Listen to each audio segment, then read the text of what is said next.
जो chronic hepatitis है और उसका वायरल आपको पता है कि बी है, सी है, तो फिर आप उसको वो देंगे। लेकिन ये फिर क्योंकि हम तो इमरजेंसी, अब ये इमरजेंसी ऐसी भी आ सकती है हेपेटाइटिस वालों की कि पेट में पानी पड़ा हुआ है,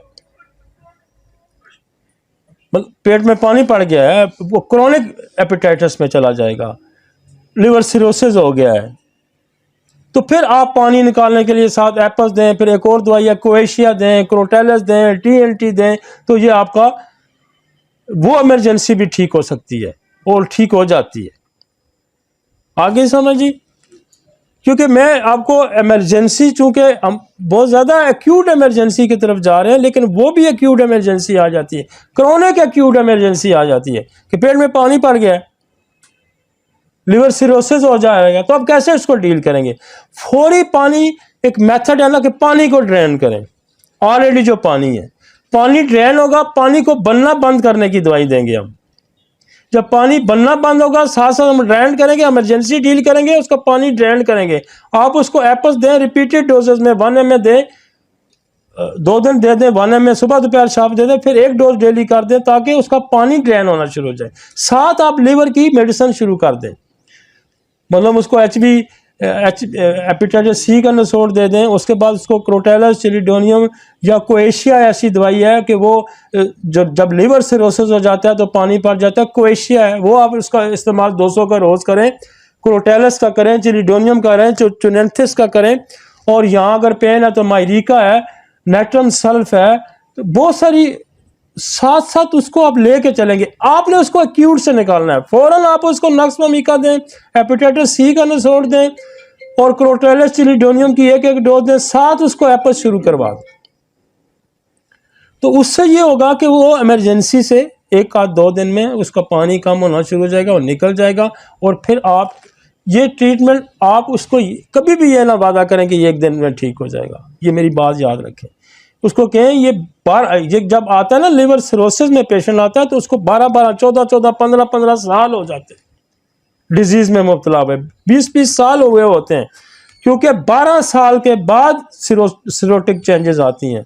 पहले पेरिकाइमल चेंज आएगी, फिर फैटी लिवर आएगा, फिर CLD में जाएगा, फिर सिरोसिस में जाएगा, फिर जब सिरोसिस में जाएगा तो फिर एसाइटिस में जाएगा, फिर एनकेफेलोपैथी में जाएगा, फिर बेहोश हो जाएगा, फिर कामे में जाएगा। ठीक है ना? तो ये बड़ा लंबा टाइम है, तो इसलिए मरीज को एक्यूट कंडीशन से निकालें और फिर उसको लंबे ट्रीटमेंट में डाल दें। प्रेजेंटेशन क्या होगी?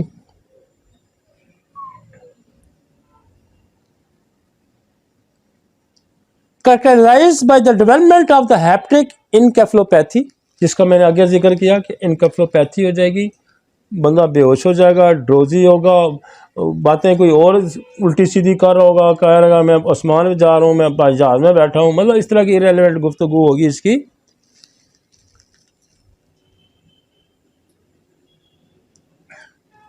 ये कहता है कि ये जो कंडीशन है ये 8 हफ्ते के बाद आ सकती है, एक्यूट इन्फ्लेमेशन के बाद, और ये बेसिकली कहता है कि ये बेसिकली लिवर फेलियर हो जाता है। और इसका INR आप फौरी तौर पे, अगर एक टेस्ट है INR ग्रेटर देन 1 पॉइंट ज़्यादा है, तो इसका मतलब यह है कि इसको जो है ना हेपेटिक फेलियर हो रहा है। और इसकी काजेज देखें क्या बता रहा है कि paracetamol overdose is common aetiology agent. कितना पैरासीटामोल लोग खाते हैं,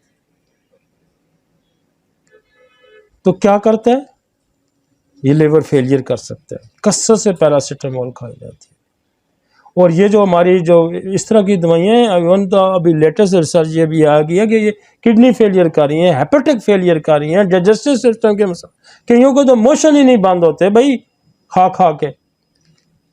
तो simply other causes include drug reaction है, एंटी ट्यूबरकुलोसिस ड्रग है, एंटी एपिलेप्टिक ड्रग है, और सम एंटीबायोटिक है। Viral infection with hepatitis virus of proven by B19 autoimmune hepatitis, poison कोई हो सकता है। मैंने एक केस पीछे भी आपको प्रेजेंट किया था मेरे अपने कज़न का, तो उसको ट्यूबरकुलोसिस की दवाई खाने से एपेटाइट फेलियर हो गया था।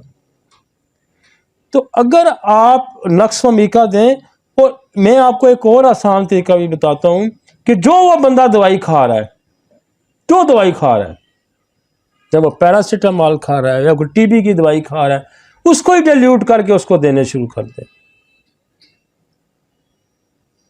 अगर आपका नक्स वमीका से काम नहीं चल रहा तो वही दवाई जो वो खा रहा है उसको कहें वो दवाई मुझे दे दे, वो 10 15 20 दफ़ा उसको डाइल्यूट कर दें पानी में और उसको कहें ये पानी पी जाए, वो उससे भी 2 दिन 4 दिन में सेटल हो जाएगा। ठीक है ना। आपने बंदे का इलाज करना है, और ये मेथड होम्योपैथी का मेथड है कि जो दवा किसी बीमारी को पैदा करती है वो उसको ठीक करने की सलाहियत भी रखती है इन पोटेंसी। जो क्रूड फॉर्म में प्रॉब्लम पैदा करेगी वही उसको पोटेंसी में ठीक करेगी। वो तो होम्योपैथी इज ए पोटेंसी। ये बेसिकली अपने जहन में बैठा रखे, होम्योपैथी जो है ये टेंचर या क्यूर, ये होम्योपैथी नहीं है। Homeopathy is a potency. तो आप उसी को पोटेंसी में देंगे तो वो ठीक हो जाएगा। और हम सारा दिन ये काम करते हैं, सारा दिन ये काम करते हैं। आपको जितनी समझ आ रही है फौरन तो इसको जो भी ड्रग्स से आया होता है वो हिस्ट्री आपको पता चल जाएगी कि ड्रग खा के आया हुआ है, ड्रग खा के आया हुआ है, तो फिर आप उस ड्रग्स को एंटीडोट करें।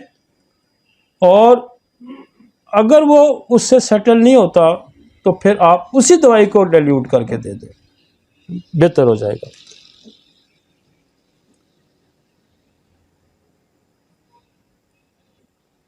कोई वायरल इन्फेक्शन आ सकता है, हेपेटाइटिस के वायरस भी हो सकते हैं। जब वो ऑटोम्यून हेपेटाइटिस होता है, जो ऑटोम्यून ये होता है कि आपका बॉडी का अपना निज़ाम आपके खिलाफ फाइट करना शुरू कर देता है, जिसका काम होता है कि बाहर से ये आपकी एक इंटरनल फोर्स है, फौज है जो आपको डिफेंस मैकेनिज्म देती है।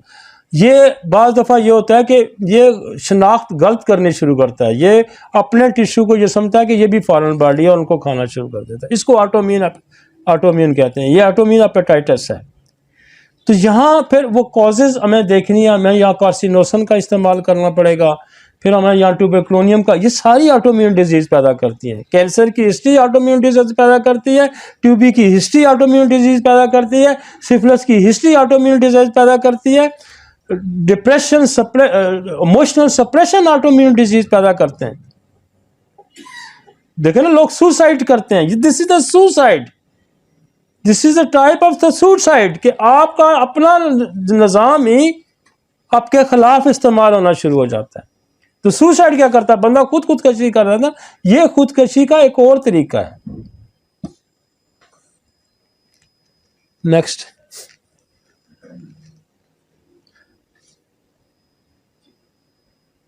चलें जी।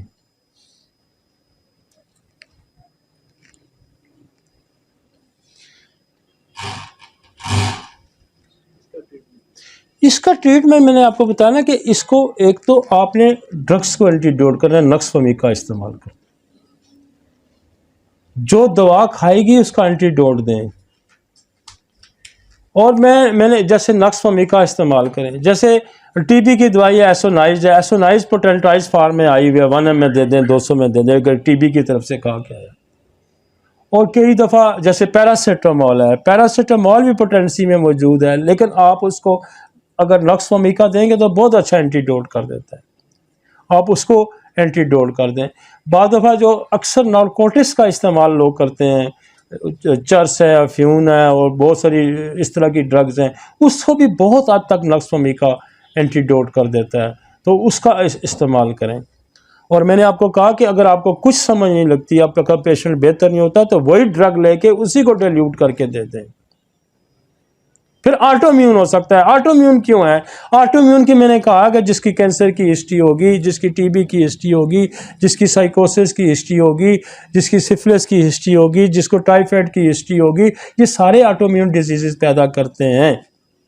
और मुझे इस बात की इतनी खुशी हुई है कि मेरे पास अब जब मरीज़ आता है तो वो मुझे समझाता है खुद, मेरे बाप को कैंसर था, मेरे बाप को टीबी थी, मेरे चाचा को फलां था, मुझे टाइफाइड हुआ था, मुझे फलान हुआ था। ये किसने सिखाया उनको? ये डॉक्टर अली ने उनको सिखाया।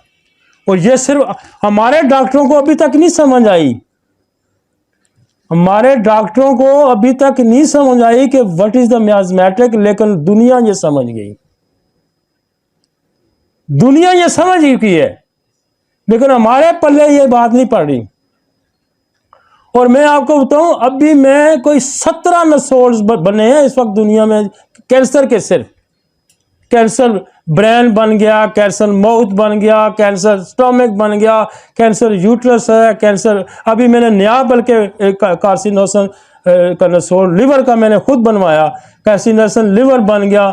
मतलब कितने कार्सिनोसन बाउल है, कार्सिनोसन को है, तो कम से कम 17 तो कार्सिनोसन के नसोर हैं कैंसर के। तो हम चाहे कि एक कार्सिनोसन को भी इस्तेमाल नहीं करते थे, सिर्फ एक कार्सिनोसन। पहले भी हमारे पास कैंसर के नसोर मुझे मौजूद हैं, जैसे कार्सिनोसन है, हमारे पास सिक्रीनम है, हमारे पास एंथ्रेक्सिनम है, हमारे पास एपिस्टेरिनम है। तो जब तक आपके पास वेपन नहीं है, आप शिकार करना चाह रहे हैं शेर का, आपके हाथ में उठाया हुआ डंडा, तो वो तो शेर तो खा जाएगा आपको। तो शेर के लिए तो आपको एलजी का कारतूस चाहिए, और आपके अंदर फुर्ती भी चाहिए, आपके अंदर अक्ल और महारत भी चाहिए। वगरना आपके पास अगर एलजी की कारतूस और बंदूक में फिल भी है तो आप उसको मार नहीं सकते, उसकी सलाहियत नहीं है आपके पास। तो सलाहियत क्या होती है कि आपको एक्यूरेट अटेम्प्ट करना पड़ता है। तो जबकि आपके पास दुनिया इतनी तरक्की कर गई है और दुनिया कहाँ पहुंच चुकी है, और इसके लिए इतने जतन किए जा रहे हैं ये क्रोनिक डिजीजेस पे, तो हम कहें जी कि हम नसोड़ का इस्तेमाल नहीं करते, हम ये नहीं करते जी, हम पढ़ा होम्योपैथी को जानते हैं। जिस होम्योपैथी को हम जानते हैं उसके अंदर दुनिया की हर मर्ज को ठीक करने की सकत मौजूद है, और जिस होम्योपैथी को आप जानते हैं ना, वो किस्से कहानी वाली होम्योपैथी। तो लिहाजा किस्से कहानियों वाली होम्योपैथी अब दम तोड़ चुकी है। आप वो होम्योपैथी है जो साइंटिफिक, जिसकी हनीमन ने बुनियाद रखी थी, और उसको हमने जला बख्शी है। जला इसलिए बख्शी है कि उस आज से 150 साल 200 साल पहले कोई किसी एक डॉक्टर ने 40-50 लाख बंदा नहीं देखा था। हमने दवाइयों की रीप्रूविंग की है, हमने दवाइयों की प्रूविंग की है, हमने मटीरिया मेडिका रीसेट किया, हमने रेपर्टरी को रीसेट किया, हमने इसको मॉडर्न टेक्नोलॉजी, मॉडर्न टर्मिनोलॉजी के मुताबिक इसको रीसेट करें ताकि इससे आने वाली नस्लें फ़ायदा उठाएं। ठीक है ना जी।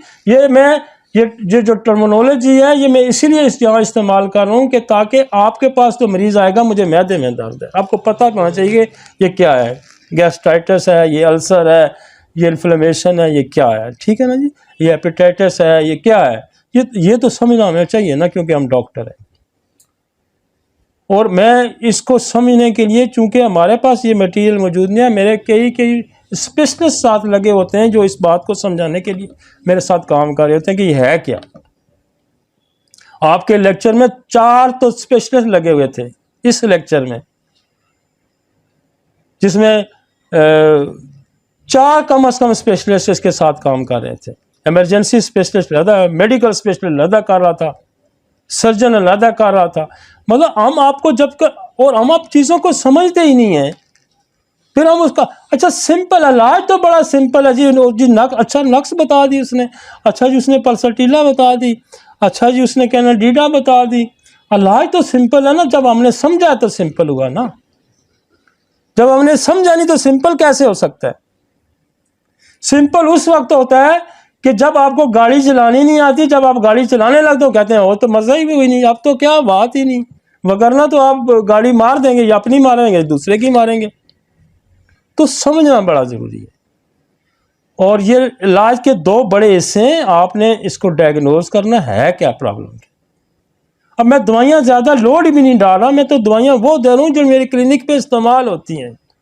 हम आपको दवाइयाँ इतनी बता रहे हैं इसलिए कि हम चाह रहे हैं कि आप पेशेंट ठीक करने की सलाहियत आपके पास बढ़े और होम्योपैथी फ़रोग पाए।